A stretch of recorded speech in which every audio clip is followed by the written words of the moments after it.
Hi friends, ఈరోజు మీకోసం ఒక అద్భుతమైన ఫ్యాంటసీ థ్రిల్లర్ మూవీని ఎక్స్ప్లెయిన్ చేయబోతున్నాను. ఇందులో మాయలు, మిస్టరీలు, సస్పెన్స్, ప్రేమ, ఎమోషన్స్ అన్నీ మిక్స్ అయ్యి ఒక గొప్ప అనుభూతిని కలిగిస్తాయి. ఈ కథ నా హృదయాన్ని తాకింది. అందుకే ఒక్క నిమిషం కూడా ఆలస్యం చేయకుండా మీతో పంచుకోవాలనిపించింది. ఇందులో 12 మంది యువరాణులుంటారు. వాళ్ళ గదికి బయట తాళం వేసుంటుంది. అయినా ప్రతిరోజు రాత్రి వాళ్ళు ఎక్కడికో వెళ్ళొస్తూ ఉంటారు. వాళ్ళ చెప్పులో రంధ్రాలు ఎందుకు పడుతున్నాయి? ఆ గదిలో ఎవడో ఒక అబ్బాయి దాక్కుని వాళ్ళ రహస్య జీవితాన్ని గమనిస్తూ ఉంటాడు. అతను ఎవరు? ఆ రహస్యం బయట పడిందా? ఆ యువరాణుల చేతిలో అతను ప్రాణాలు కోల్పోయాడా, లేక మరింకేదైనా జరిగిందా? ఇలాంటి ప్రశ్నలకు సమాధానం తెలుసుకోవాలంటే ఈ కథని చివరి వరకు మిస్ అవ్వకుండా చూడండి. కాబట్టి ఇక ఆలస్యం ఎందుకు, వెంటనే లైక్ కొట్టి స్టోరీ చూసేయండి. మూవీ స్టార్టింగ్లో మహారాజు జార్జ్ని చూపిస్తారు. ఈ మహారాజు 10 సంవత్సరాల క్రితం చనిపోయిన తన భార్యని గుర్తు చేసుకుని ఇప్పటికీ ఏడుస్తూ ఉంటాడు. ఏడవటం అంటే అలా ఇలా కాదు, ప్రతిరోజు ఉదయాన్నే ఆమెను గుర్తు చేసుకుని గట్టిగా కేకలు పెట్టి ఏడుస్తూ ఉంటాడు. ఆ శబ్దం మహల్ బయటికి కూడా వినిపిస్తూ ఉంటుంది. అది విని జనాలు చెవులు మూసుకుంటూ ఉంటారు. ఈ మహారాజుకి 12 మంది అమ్మాయిలుంటారు. అయితే వాళ్ళందరూ యవ్వనంలో ఉండటం వల్ల మహారాజు వాళ్ళని సపరేట్ మహల్లో ఉంచాడు. ఎందుకంటే యువరాణులు స్వేచ్ఛగా ఆలోచించేవాళ్ళు కాబట్టి వాళ్ళు మహారాజులాగా విచారంగా ఉండకుండా సరదాగా గడపాలి అనుకుంటారు. అందుకే మహారాజు వాళ్ళు బయటికి వెళ్లకుండా మహల్లో ఉంచాడు. ప్రతిరోజు వాళ్ళని గమనిస్తూ ఉండమని తన మంత్రి ఫ్రెడ్కి చెప్తాడు. కాబట్టి అతను ప్రతిరోజు వాళ్ళ గదికి వెళ్ళి వాళ్లలో ఎవరైనా బయటికి వెళ్ళారా లేదా, వాళ్ళని కలవడానికి ఎవరైనా వస్తున్నారా అని చూస్తూ ఉంటాడు.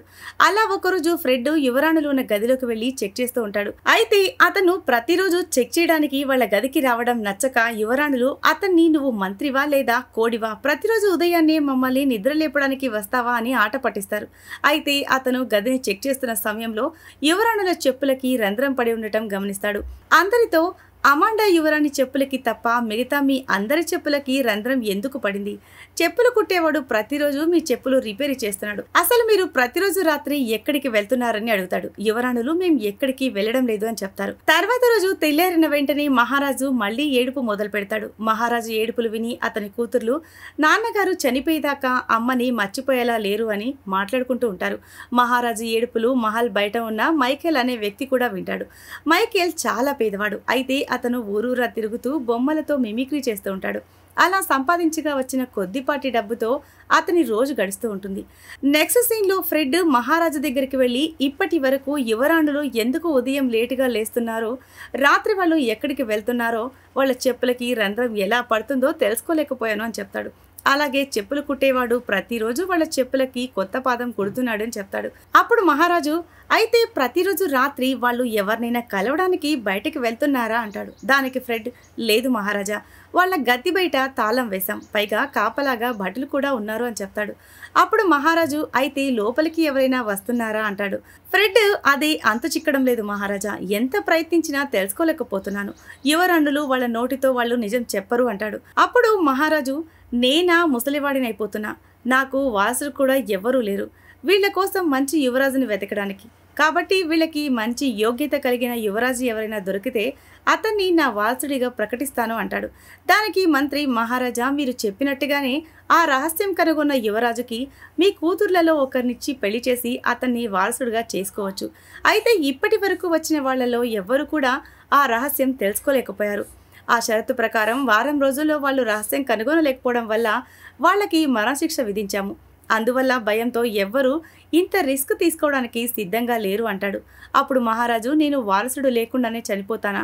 నా కూతుర్లు నా సామ్రాజ్యం ఏమైపోతాయో అంటాడు. అయితే ఈ ఫ్రెడ్కి రాజు కూతురైన అమాండా మీద కోరిక ఉంది. కాబట్టి ఎలాగైనా తను ఆ రహస్యం కనుగొని యువరాణిని పెళ్లి చేసుకుని రాజ్యాన్ని తన సొంతం చేసుకోవాలి అనుకుంటున్నాడు. కాబట్టి మహారాజుతో మీరు అధైర్యపడకండి మహారాజా, నేను ఎలాగైనా ఈ రహస్యం కనుగొంటానని చెప్తాడు. నెక్స్ట్ సీన్లో మైకేల్ తన బొమ్మతో మాట్లాడుకుంటూ బజారు వైపుకు నడుచుకుంటూ వెళ్తూ ఉంటాడు. అప్పుడు అతనికి దారిలో ఒక నల్ల పిల్లి ఎదురొస్తుంది. అది చూసి మైకేల్ ఇది శుభ సంకేతం అని తన బొమ్మతో చెప్తాడు. అప్పుడు అతను మళ్ళీ తిరిగి దాని వైపు చూసేలోగా ఆ పిల్లి ఒక ముసలి బామ్మలాగా మారిపోతుంది. ఆమె ఒక కట్టెల మోపును ఎత్తుకోవడానికి కష్టపడుతూ కనిపిస్తుంది. అది చూసి మైకేల్ ఇంతకు ముందు ఇక్కడ ఒక పిల్లి ఉండాలి, అది ఎక్కడికి వెళ్ళింది? ఇంతకీ మీరెవరు అంటాడు. ఆ ముసలి బామ్మ, బాబు నువ్వు నా ఈ కట్టెల మోపుని బజార్ దాకా మోసుకురాగలవా అని అడుగుతుంది. అతను తప్పకుండా మోసుకొస్తానని చెప్తాడు. ఇంకోవైపు మహారాజు తన 12 మంది కుమార్తెలతో నేను మీ గదికి తాళం వేయించాను, కాపలా కూడా పెట్టాను. అయినా కూడా ప్రతిరోజు రాత్రి మీ చెప్పులకి రంధ్రాలు ఎలా పడుతున్నాయి? మీరు ప్రతిరోజు లేటుగా ఎందుకు నిద్రలేస్తున్నారు? ఏదైనా రహస్య మార్గం ఉందా మీరు బయటికి వెళ్ళి రావడానికి అంటాడు. రాజకుమారులు అలాంటిదేమీ లేదు నాన్నగారు, బహుశా ఎలుకలు మా చెప్పులు కొరికి తింటూ ఉండవచ్చు అంటారు. దానికి మహారాజు, నన్ను పిచ్చివాడిని చేయకండి. ప్రతిరోజు రాత్రి ఎలుకలు మీలో ఒక్కరిని మాత్రమే వదిలేసి అందరి చెప్పులు కొరుకుతాయా? అది కూడా చెప్పులు అడుగు భాగం మాత్రమే. అంటే దాని అర్థం మీరు ప్రతిరోజు రాత్రి ఎక్కడికో వెళ్తున్నారని అంటాడు. రాజకుమారి, మీరు మా అమ్మ చనిపోయి ఎన్ని సంవత్సరాలైనా కూడా ఇంకా ఆమె జ్ఞాపకాల్లో గడుపుతున్నారు. ఆ కారణంగా మా స్వేచ్ఛని లాక్కుని ఒక మహల్లో బందీలుగా పెంచుతున్నారు. మాకు సంతోషం లేదు, స్వేచ్ఛ కలిగిన జీవితం లేదు. ఈ విషయంలో కూడా మీకు ఎలాంటి కనికరం లేదు. ఇంకా ఇలా ఎన్ని రోజులు చేస్తారు అంటుంది. అప్పుడు మహారాజు, ఆ రహస్యం గురించి తెలుసుకోవడానికి మీతో అవసరం లేదు అంటాడు. తర్వాత ఫ్రెడ్ వాళ్ళ రూమ్లో చెక్ చేస్తూ ఉంటాడు. ఏదైనా రహస్య మార్గం ఉందా అని మహల్ మొత్తం జల్లెడ పడుతూ ఉంటాడు. అప్పుడు అతనికి రాజకుమారి అమాండా దుప్పటా దొరుకుతుంది. ఫ్రెడ్ అమాండా మీద కోరిక పెంచుకుని ఉంటాడు. అందువల్ల ఆమె దుప్పటాని తన తల మీద వేసుకుని ఆమె లిప్స్టిక్ పూసుకుని సంతోషంగా ఫీల్ అవుతూ ఉంటాడు. అక్కడికి కొంచెం దూరంలో మైకేల్ ముసలి బామ్మతో పాటు ఆమె కట్టెల మోపు తీసుకుని మార్కెట్ వైపు వస్తూ ఉంటాడు. ముసలిబామ్మ మైకేల్కి దూరంగా కనిపిస్తున్న రాజకుమారుల గది కిటికీకి వేలాడుతున్న ఫ్రెడ్ని చూపిస్తుంది. ఇంకోవైపు ఫ్రెడ్కి రాజకుమారి గదిలో ఒక నల్లటి పరదా దొరుకుతుంది. దాన్ని చూసి ఫ్రెడ్, వాళ్ళు ప్రతిరోజు రాత్రి ఆ పరదా సహాయంతో కిటికీలో నుంచి బయటికి వెళ్ళి వస్తున్నారు అనిపిస్తుంది. అందువల్ల ఫ్రెడ్ ఆ పరదా పట్టుకుని కిటికీలో నుంచి బయటికి దూకేస్తాడు. ఆ పరదా పొడవు తక్కువగా ఉండటం వల్ల ఫ్రెడ్ ప్రాణాల అరచేతిలో పట్టుకుని గాల్లో వేలాడుతూ ఉంటాడు. అయితే ఎక్కువసేపు అలా గాల్లో వేలాడలేక కిందకి పడిపోతాడు. అప్పుడు ఆ ప్లేస్లో ఒక ఇనుప కడ్డీ ఉండటం వల్ల అది నేరుగా ఫ్రెడ్ పిర్రల్లో గుచ్చుకుంటుంది. ఇక్కడ ఒక డైలాగ్ ఉంటే బాగుండేది అనిపిస్తుంది కదా, అదే పాపం. అయితే ఫ్రెడ్ చాలా కష్టంగా దాన్ని లాగి పడేస్తాడు. ఇంకోవైపు మైకేల్ ముసలి బామ్మని తన వీపు మీద కూర్చోబెట్టుకుని మార్కెట్ వరకు తీసుకువెళ్తాడు. ఆ బామ్మ మైకేల్తో, నువ్వు ఎటువంటి స్వార్థం లేకుండా నాకు సహాయం చేశావు, కాబట్టి ఏదో ఒక రోజు తప్పకుండా దీని ప్రతిఫలం నీకు దక్కుతుంది అంటుంది. అప్పుడు మైకేల్, నేను రేపటి గురించి ఆలోచించను, నేను ఈ రోజు గురించి మాత్రమే ఆలోచిస్తాను, సంతోషంగా గడుపుతాను. నాకంటూ ఇల్లు వాకిలి ఏమీ లేవు, నాకు ముందు వెనక ఎవ్వరూ లేరని చెప్తాడు. ఇక్కడ ఆశ్చర్యపరిచే విషయం ఏంటంటే మైకేల్ తిరిగి చూసేసరికి మళ్ళీ ఆ ముసలిబామ్మ ప్లేస్లో ఆ నల్లపిల్లి కనిపిస్తుంది. అది చూసి మైకేల్ ఆశ్చర్యపోయి ఆలోచనలో పడతాడు. మరోవైపు యువరాణులు చెప్పులకి కొత్త పాదాలు వేస్తూ ఉంటారు. ఈలోగా ఫ్రెడ్ కుంటుకుంటూ అక్కడికి వస్తాడు. ఆ అమ్మాయిలందరూ ఎందుకు కుంటుతున్నావని అడుగుతారు. ఫ్రెడ్ బ్యాక్ బద్దలైన విషయం దాచిపెట్టి కవర్ చేస్తాడు. ఈలోగా మహారాజు వచ్చి యువరాణుల రహస్యం గురించి తెలుసుకునే వీరుడు ఎవరైనా దొరికాడా అని అడుగుతాడు. అప్పుడు అమాండా మిగతా రాజకుమారులు వచ్చి, ఇలా ఇంకా ఎంతమంది ప్రాణాలు బలి తీసుకుంటారు, అయినా మీరు చెప్పిన షరతు ఒప్పుకుని ఎవరొస్తారు అంటారు. అప్పుడు మహారాజు, ఇదే చివరిసారి, ఈసారి కూడా కనిపెట్టడం సాధ్యం కాకపోతే అందుకోసం వేరే ఇంకేదైనా మార్గం చూస్తానని చెప్పి ఫ్రెడ్తో వెంటనే ఇంకో వ్యక్తిని తీసుకురమని చెప్తాడు. మరోవైపు మైకేల్ బొమ్మతో ఆటాడుతూ పిల్లల ముందు షో చేస్తూ ఉంటాడు. బొమ్మలాట అయిపోయిన తర్వాత మైకేల్ పిల్లలతో, మీకు నా ఆట నచ్చితే ఖచ్చితంగా నాకు కొంత డబ్బు ఇవ్వండి అంటాడు. అయితే పిల్లలు ₹1 కూడా ఇవ్వకుండా వెళ్ళిపోతారు. అప్పుడే ఒక వ్యక్తి చెక్కతో తయారు చేసిన పనికిరాని నాణ్యం ఇస్తాడు. అయితే మైకేల్ బాధపడకుండా సంతోషంగా ఫీల్ అవుతాడు. ఇదంతా పైనుంచి ఫ్రెడ్ చూస్తూ ఉంటాడు. కొంచెం సేపు తర్వాత ఫ్రెడ్ మైకేల్ దగ్గరికి వెళ్ళి అతని గిన్నెలో ఒక బంగారపు నాణెం వేస్తాడు. మైకేల్తో, ఇది కేవలం బహుమతి, నువ్వు రాజయ్యి రాజకుమారిని వివాహం కూడా చేసుకోవచ్చు అంటాడు. మైకేల్, దానికోసం నేనేం చేయాలి అంటాడు. ఫ్రెడ్ మైకేల్తో, నువ్వు యువరాణులు ఉండే మహల్లో ఉండి వాళ్ళు ప్రతిరోజు రాత్రి ఎక్కడికి వెళ్తారు, వాళ్ళ చెప్పులకి రంధ్రం ఎలా పడుతుంది అనే విషయం కనిపెట్టాలి అంటాడు. అప్పుడు మైకేల్, ఒకవేళ నేను ఆ రహస్యం కనిపెట్టలేకపోతే నాకు ఉరిశిక్ష వేస్తారు, నేను కూడా దీని గురించి విన్నాను, ఇప్పటి వరకు చాలా మంది దానికోసం ప్రయత్నం చేసి ప్రాణాలు కోల్పోయారు, నేనందుకు సిద్ధంగా లేను, ఎందుకంటే ప్రాణం ఎవరిదైనా ప్రాణమే అంటాడు. అయితే ఫ్రెడ్ అతన్ని ఒప్పించడానికి చాలా రకాలుగా ప్రయత్నాలు చేస్తూ ఉంటాడు. మైకేల్ అందుకు అంగీకరించడు. అయితే అదే సమయంలో మైకేల్ కిటికీలో నుంచి బయటికి చూస్తున్న అమాండాని చూస్తాడు. తొలి చూపులోనే మైకేల్ ఆమె ప్రేమలో పడిపోతాడు. కాబట్టి ఆ యువరాణి కోసం ప్రాణం పోతుందని తెలిసినా కూడా మహారాజు పెట్టిన షరతుకు ఒప్పుకొని ఆ మహల్లో ఉన్న రహస్యం తెలుసుకోవడానికి వెళ్లేందుకు అంగీకరిస్తాడు. ఫ్రెడ్ వెళ్లిపోయిన వెంటనే ముసలి బామ్మ ప్రత్యక్షమవుతుంది. మైకేల్ ఆమెతో అంటే ఆ పిల్లి నువ్వేనా అంటాడు. ఆ బామ్మ అవును, నువ్వు మహల్ రహస్యం తెలుసుకోవడానికి వెళ్తున్నావు కదా, నేను నీకు సహాయం చేస్తాను. నువ్వు ఈ కోటు తీసుకో, దీన్ని వేసుకుని క్యాప్ తల మీద వేసుకోగానే నువ్వు మాయమవుతావు. అలా మాయమయ్యి రాజకుమారుల మీద నిఘా పెట్టవచ్చు అంటుంది. మైకేల్ ఇది చాలా అద్భుతం అంటాడు. ఆ బామ్మ అయితే ఒక విషయం గుర్తుపెట్టుకో, ఒకవేళ సాయంత్రం పూట రాజకుమారులు నీకు ఎరుపు రంగులో ఉన్న పానీయం ఇస్తే దాన్ని తాగకు, తాగినట్టు నటించు అంటుంది. మైకేల్ అలా ఎందుకు చేయాలి అని అడుగుతాడు. అప్పుడు బామ్మ నువ్వు నేను చెప్పిన విధంగా చెయ్యి, తర్వాత అంతా నీకే అర్థమవుతుందని చెప్పి ఆ బామ్మ మళ్ళీ పిల్లిలాగా మారి అక్కడి నుంచి వెళ్ళిపోతుంది. కొంచెం సేపు తర్వాత ఫ్రెడ్ మైకేల్ని రాజు దగ్గరికి తీసుకువెళ్తాడు. మైకేల్ని చూసి మహారాజు నీకు యువరాజులు ఎవ్వరూ దొరకలేదా, బొమ్మలాడించేవాడిని తీసుకొచ్చావు అంటాడు. ఫ్రెడ్ మహారాజా ఇప్పటికే చాలా మంది ఈ రహస్యం తెలుసుకోవడానికి వచ్చి ఉరితాడుకు బలైపోయారు, కాబట్టి ఆ పని చేయడానికి ఎవ్వరూ ముందుకు రావడం లేదు. పైగా ఇతను చాలా నిజాయితీపరుడని చెప్తాడు. ఈలోగా రాజకుమారులందరూ అక్కడికి వస్తారు. వాళ్లలో అమాండా కూడా ఉంటుంది. మైకేల్ అమాండా ఇద్దరు ఒకరినొకరు చూసుకుంటారు. మహారాజు మైకేల్తో నువ్వు ఈ పనికి తగినవాడివి అని నాకు అనిపించడం లేదు అంటాడు. మైకేల్ తన బొమ్మని బయటికి తీసి కొన్ని తమాషా మాటలు చెప్తాడు. అది చూసి ఫ్రెడ్ రాజకుమారులందరూ చాలా ఎంజాయ్ చేస్తారు. మైకేల్ వాళ్లతో ఇప్పుడు మిమ్మల్ని ఎలా అయితే సంతోషపెట్టానో రేపటి రోజున రాజైన తర్వాత కూడా ప్రజలందరినీ ఇదే విధంగా సంతోషపెడతాను అంటాడు. మహారాజు మైకేల్కి మహల్లో ఉండి రహస్యం తెలుసుకునేందుకు పర్మిషన్ ఇచ్చేస్తాడు. ఫైనల్ గా మైకేల్ కి యువరాణులు ఉండే మహల్లో ఉండటానికి ఒక గది ఇచ్చేస్తారు. రాజకుమార్తెలు మైకేల్ గదికి ఉన్న కన్నంలో నుంచి చూస్తూ మిగతా వాళ్ళలాగానే ఇతను కూడా ఆ రహస్యం కనుక్కోలేడు అని నవ్వుకుంటూ ఉంటారు. తర్వాత ఒక యువరాణి ఎర్రటి పానీయంలో మత్తుమందు కలుపుతుంది. దాన్ని అమాండా మైకేల్కి ఇవ్వడానికి అతని గదికి తీసుకువెళ్తుంది. అమాండా మైకేల్కి ఆ పానీయం ఇచ్చి ఇది ప్రపంచంలోని అత్యంత రుచికరమైన పానీయం అని చెప్తుంది. ఆ పానీయం చూడగానే మైకేల్కి ముసలి బామ్మ చెప్పిన విషయం గుర్తుకొస్తుంది. అందువల్ల దాన్ని తాగకుండా చూస్తూ ఉంటాడు. అయితే అమాండా అక్కడే అతను తాగేదాకా ఎదురు చూస్తూ ఉంటుంది. ఈలోగా ఒక యువరాణి వచ్చి ఎందుకు ఇంత ఆలస్యం అంటుంది. అప్పుడు అమాండా ఆమె వైపు తిరిగి వెళ్ళు, వస్తున్నా అని చెప్తుంది. ఆ అవకాశాన్ని ఉపయోగించుకుని మైకేల్ ఆ పానీయం పక్కన ఉన్న కూజాలో పోసి ఖాళీ గ్లాసుతో పానీయం తాగేసినట్టు నటించి పడుకుంటాడు. అది చూసి అమాండా అతను మైకంలో ఉన్నాడు అనుకుని అక్కడి నుంచి వెళ్ళిపోతుంది. ఆమె వెళ్ళిపోయిన వెంటనే మైకేల్ లేచి ముసలి బామ్మ ఇచ్చిన కోటు వేసుకుంటాడు.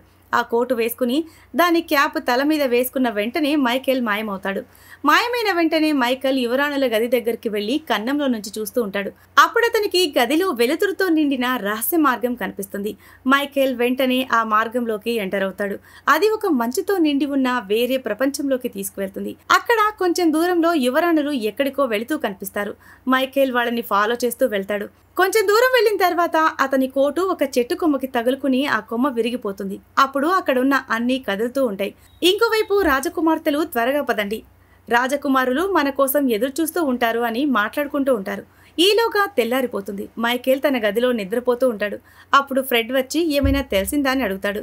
మైకేల్ లేదని సమాధానం చెప్పడం వల్ల ఫ్రెడ్ అక్కడి నుంచి వెళ్ళిపోతాడు. ప్రతిరోజు లాగానే ఈరోజు కూడా మహారాజు భార్యని గుర్తు చేసుకుని గట్టిగా ఏడుస్తూ కేకలు పెడుతూ ఉంటాడు. ఇంకోవైపు రాజకుమారి అమాండా తన తోబుట్టువులతో మైకేల్ అన్నీ తెలిసి ఎవరి కోసం తన ప్రాణం త్యాగం ఇవ్వడానికి ఒప్పుకున్నాడు అంటుంది. అతను ఫ్రెడ్తో నేను రానని చెప్పుండొచ్చు కదా అంటుంది. అయితే ఒక యువరాణి మైకేల్ మనలో ఎవరి మీదైనా మనసు పారేసుకుని ఉండొచ్చు అంటుంది. కొంచెం సేపు తర్వాత అమాండా మహల్ గేటు దగ్గరికి వెళ్తుంది. అక్కడ ఒక వ్యక్తి ఉరి తీయడానికి కావలసిన ఏర్పాట్లు చేస్తూ ఉంటాడు. అక్కడే ఉన్న మైకేల్ నేను నీకు ఏదైనా సహాయం చేయనా అని అడుగుతాడు. అప్పుడు ఆ పనివాడు అరే పిచ్చోడా, ఇది నీకోసమే రెడీ చేస్తున్నాను. ఇంకో 6 రోజుల్లో నువ్వు రహస్యం తెలుసుకోకపోతే మిగతా వాళ్ళలాగా నువ్వు కూడా ఈ ఊరికి వేలాడతావు అంటాడు. మైకేల్ అతని మాటలకు ఏమాత్రం భయపడ్డు. చావనేది ఏదో ఒకరోజు రాక తప్పదు. ఉన్నన్ని రోజులు సంతోషంగా గడపాలి, మన చుట్టూ ఉన్న వాళ్ళని సంతోష పెట్టాలి అంటాడు. అతని మాటలకి అమాండా చాలా ప్రభావితమవుతుంది. మైకేల్తో నీకు చావంటే కొంచెం కూడా లెక్కలేదా అంటుంది. మైకేల్ ఆమెతో చావుకి భయపడాల్సిన అవసరం లేదు, అది ఎలా ఉన్నా వచ్చే సమయానికి ఎవరూ ఆపలేరు, చావు వచ్చినప్పుడు చూద్దామంటాడు. అమాండా మైకేల్తో మాట్లాడటం ఫ్రెడ్ చూస్తాడు. అతనికి మంచిగా అనిపించదు. అయితే మైకేల్కి ఇంకా కొన్ని రోజులు మాత్రమే మిగిలి ఉన్నాయి కాబట్టి మౌనంగా ఉంటాడు. ఇదిలా ఉంటే ఆ పక్కనే అమాండా మిగతా చెల్లెలు అందరూ డాన్స్ చేస్తూ ఉంటారు. అది చూసి మైకేల్ అమాండాని కూడా డాన్స్ చేయమని చెప్తాడు. అమాండా మైకేల్తో నేనెప్పుడూ డాన్స్ చేయలేదు, అంతలా డాన్స్ చేయడం నాకు రాదు అంటుంది. అప్పుడు మైకేల్ ఆమెను తీసుకుని చాలా స్పీడ్గా డాన్స్ చేయించే ప్రయత్నం చేస్తాడు. తర్వాత మైకేల్ అలసిపోయి పరదాతో ఉయ్యాల వేసుకుని పడుకుని ఉంటాడు. అప్పుడు మహారాజు మైకేల్ దగ్గరికి వచ్చి ఇంతకీ నువ్వు ఆ రహస్యం తెలుసుకున్నావా అని అడుగుతాడు. మైకేల్ ఇంకా లేదని సమాధానం చెప్తాడు. అప్పుడు మహారాజు అతనితో నువ్వు ఏమాత్రం దిగులు లేకుండా ఉన్నావు, ఒకవేళ 6 రోజుల్లోపు నువ్వు ఆ రహస్యం కనిపెట్టకపోతే నిన్ను ఉరితీస్తారు అని చెప్తాడు. అప్పుడు మైకేల్ మహారాజుతో చూడండి, పైన ఆ పక్షులు ఎంత స్వేచ్ఛగా ఎగురుతున్నాయో, అవి రేపటి గురించి ఆలోచించకుండా స్వేచ్ఛగా బతుకుతున్నాయి. మీ కూతుళ్ళు కూడా అంతే, మీరు వాళ్ళని అర్థం చేసుకోవడానికి ప్రయత్నం చేయండి అంటాడు. ఇంకోవైపు అమాండా ఏదో ఆలోచిస్తూ దిగులుగా ఉంటుంది. అప్పుడు ఆమెను చూసి ఆమె చెల్లెళ్ళు అందరూ కూడా అమాండా మైకేల్ని ప్రేమిస్తుందని మాట్లాడుకుంటూ ఉంటారు. నెక్స్ట్ సీన్లో మహారాజు ఫ్రెడ్తో మైకేల్ మంచి స్వభావం కలవాడు, అతను మంచి రాజయ్యే గుణాలు అతని దగ్గర ఉన్నాయంటాడు. అది విని ఫ్రెడ్ కోపంతో రగిలిపోతాడు. తర్వాత రోజు మళ్ళీ అమాండా అతనికి మత్తుమందు కలిపిన పానీయం ఇస్తుంది. మైకేల్ మళ్ళీ దాన్ని తాగినట్టు మైకంతో పడుకున్నట్టు నటిస్తాడు. మిగతా యువరాణులందరూ మైకేల్ గది బయట అమాండా కోసం ఎదురు చూస్తూ ఉంటారు. కొంచెం సేపు తర్వాత అమాండా వస్తుంది. అప్పుడు అందరూ కలిసి ఒకరి చెయ్యి ఒకరు పట్టుకుంటారు. వెంటనే అక్కడ ఒక రహస్య ద్వారం తెరుచుకుంటుంది. అలా అందరూ ఆ ద్వారం నుంచి వేరే ప్రపంచంలోకి వెళ్ళిపోతారు. కోట వేసుకుని మాయమైపోయి ఇదంతా చూస్తున్న మైకేల్ కూడా వాళ్ళ వెనకాలే వెళ్తాడు. ఆ యువరాణులందరూ కూడా ఒక పడవలో కూర్చుని మంచుతో నిండి ఉన్న నదిలో వెళ్తారు. ఒడ్డున ఉన్న మైకేల్ ఇదంతా చూసి షాక్ అవుతాడు. అప్పుడు మళ్ళీ అక్కడ అలజడి మొదలవుతుంది. ఇంకేముంది, మళ్ళీ తెల్లారిపోతుంది. మైకేల్ తన గదిలో నిద్రలేస్తాడు. ఇప్పుడు మళ్ళీ ఫ్రెడ్ మైకేల్ దగ్గరికి వచ్చి ఏమైనా తెలిసిందా అని అడుగుతాడు. మైకేల్ లేదు అని సమాధానం చెప్తాడు. ఇంకోవైపు అమాండా తన చెల్లెలతో మనం ఎలాగైనా మైకేల్ని రక్షించాలి అంటుంది. అప్పుడు వాళ్ళు మనం శాశ్వతంగా యువరాజుల దగ్గరే ఉండొచ్చు కదా అంటారు. అప్పుడు అమాండా వాళ్ళు 11 మంది యువరాజులు మిమ్మల్ని ప్రేమిస్తున్నారు, మరి నా పరిస్థితి ఏంటి, నేను అక్కడ కూడా ఒంటరిగా ఉంటాను అంటుంది. నెక్స్ట్ సీన్లో మహారాజు మైకేల్ దగ్గరికి వెళ్ళి పరదా ఉయ్యాల్లో నిద్రపోతున్న మైకేల్ని నిద్రలేపి నేను ఇప్పటి వరకు నీలాగా దిగులు లేకుండా ఉండే వ్యక్తిని చూడలేదు, కొన్ని రోజుల్లో ఉరి తీస్తారని భయం కూడా లేదు నీకు అంటాడు. అప్పుడు మైకేల్ మహారాజా బ్రతకడానికి కూడా భయపడితే చచ్చినా బతికినా పెద్ద తేడా ఏముంది అంటాడు. ఇంకోవైపు మైకేల్ కోసం ఉరికంబం సిద్ధమవుతుంది. రాత్రి అమాండా బరువెక్కిన హృదయంతో మైకేల్కి ఆ ఎర్రటి మత్తుమందు కలిపిన పానీయం ఇస్తుంది. ఈసారి కూడా మనోడు మంచిగా ఆ పానీయం తాగినట్టు నటిస్తాడు. అమాండాకి మైకేల్ ఆ రహస్యం గురించి చెప్పకపోతే అతన్ని ఉరితీస్తారని బాధ కలుగుతుంది. అందువల్ల ఆమె కన్నీళ్లు కూడా పెట్టుకుంటుంది. తర్వాత ఆమె మిగతా యువరాణులతో కలిసి ఆ వేరే ప్రపంచంలోకి వెళ్ళిపోతుంది. మైకేల్ కూడా మాయమై వాళ్లతో పాటు వెళ్తాడు. అయితే ఈసారి అతను వాళ్ళ పడవలో కూర్చుని ఉంటాడు. ఆ పడవ ఒక ప్లేస్కి వెళ్తుంది. అక్కడ 11 మంది రాజకుమారులు వీళ్ల కోసం ఎదురు చూస్తూ ఉంటారు. 11 మంది యువరాణులు వాళ్లతో డాన్స్ చేస్తారు. అమాండా మాత్రం ఒంటరిగా నిలబడి వాళ్ళని చూస్తూ ఉంటుంది. ఆమె అలా ఒంటరిగా ఉండటం చూసి కనిపించకుండా మాయమైపోయిన మైకేల్ ఆమెతో కలిసి డాన్స్ చేస్తాడు. అయితే అక్కడ ఉన్న వాళ్ళందరికీ కూడా అమాండాతో ఎవరు డాన్స్ చేస్తున్నారనేది తెలీదు. కొంచెం సేపు తర్వాత మళ్ళీ అలజడి మొదలవుతుంది. వాళ్ళు కళ్ళు తెరిచేసరికి మహారాజు ఎదురుగా ఉంటారు. అక్కడ మైకేల్ మెడకి ఉరితాడు బిగిస్తారు. మహారాజు మైకేల్ని నీకు ఆ రహస్యం తెలిసిందా అని అడుగుతాడు. మైకేల్ లేదు అని చెప్తాడు. అది విని మహారాజు అతన్ని ఉరితీయమని చెప్తాడు. మైకేల్కి ఉరితాడు బిగించడం చూసి రాజకుమార్తెలందరూ కూడా బాధపడతారు. అప్పుడు మైకేల్ మహారాజుతో నేను వాళ్ళ రహస్యం తెలుసుకున్నాను, అయితే నేను ఆ రహస్యం మీతో చెప్తే మీ కూతుర్లు బాధపడతారు అంటాడు. అది విని మహారాజు ఆ విషయాన్ని నిరూపించడానికి నీ దగ్గర సాక్ష్యం ఏముంది అంటాడు. అప్పుడు మైకేల్ విరిగిపోయిన ఆ చెట్టు కొమ్మని మహారాజుకు చూపిస్తాడు. దాన్ని చూసి మహారాజుకి ఇది మాయా ప్రపంచం చెట్టు కొమ్మ అని అర్థమవుతుంది. అప్పుడు మహారాజు షరతు ప్రకారం ఇతనికి నా కూతుర్ల రహస్యం తెలిసిపోయింది కాబట్టి ఇతన్ని మహారాజుని చేస్తున్నా, అలాగే నా కూతురు అమాండాని ఇచ్చి వివాహం చేస్తానని ప్రకటిస్తాడు. అప్పుడు ఫ్రెడ్ మధ్యలో కలుగు చేసుకుని ఇతను ఆ రహస్యం ఏంటో చెప్పనే లేదు మహారాజా అంటాడు. అప్పుడు మహారాజు రహస్యం తెలుసుకోవాలనేదే షరతు, అంతే తప్ప ఆ రహస్యం మనతో చెప్పాలి అనే షరతు పెట్టలేదు అంటాడు. మైకేల్ అమాండా ఒకరిని ఒకరు ఇష్టపడుతున్నారు కాబట్టి వాళ్ళిద్దరూ కిస్ చేసుకుంటారు. వాళ్ళలా చేసిన వెంటనే శాప విమోచనం కలిగి 11 మంది రాజకుమారులు మాయా ప్రపంచం నుంచి బయటకొస్తారు. ఎందుకంటే మైకేల్ తన ప్రాణాన్ని త్యాగం చేయడానికి సిద్ధపడ్డాడు. తన ప్రేమ నిజమైనది కాబట్టి ఎవరి ముందు రహస్యాలు బయట పెట్టాల్సిన అవసరం లేదు. ఎందుకంటే ప్రేమ నిజమైతే మాయలన్నీ చెదిరిపోతాయి. చివరికి ఒక రహస్యం కాదు, మనసు గెలిచింది. రాజకోటని బద్దలు కొట్టుకుని శాపం విడిపోయింది. ప్రేమ ప్రపంచంలో అన్ని మాయల కన్నా శక్తివంతమైనదని నిరూపించబడింది. అయితే ఇక్కడ ఇంకో విషయం దాగి ఉంది. అది ఏంటంటే అసలు ఈ 11 మంది రాజకుమారులు శాపానికి ఎందుకు గురయ్యారు అనేది. ఒకరోజు 11 మంది రాజకుమారులు అందరూ కలిసి ఆ ముసలి బామ్మని ఆట పట్టించారు. అప్పుడు ఆ బామ్మ శపించడం వల్ల వాళ్ళు మాయాలోకంలోకి వెళ్ళిపోయారు. అప్పుడు ఆ బామ్మ ఒక షరతు పెట్టింది. ఎవరైతే నిస్వార్థంతో యువరాణుల రహస్యం తెలుసుకుని వాళ్ళకి సహాయపడి మీలో ఒకరిని ప్రేమించి వాళ్ళకి దగ్గరైనప్పుడు ఆ శాపం వీడిపోతుంది, వీళ్ళు మాయాలోకం నుంచి బయటికి వస్తారని చెప్పుంటుంది. చివరిగా అందరూ పెళ్లి చేసుకుంటారు. మైకేల్ కొత్తగా మహారాజ్ అవుతాడు. ఈ సీన్తోనే ఈ ఫ్యాంటసీ మూవీ ఎండ్ అవుతుంది. సో ఇది ఫ్రెండ్స్ ఇవాల్టి స్టోరీ. ఈ స్టోరీ కనుక మీకు నచ్చినట్లయితే మరికొన్ని ఇంట్రెస్టింగ్ స్టోరీస్ కోసం ఛానల్ని సబ్స్క్రైబ్ చేయండి. Thanks for watching.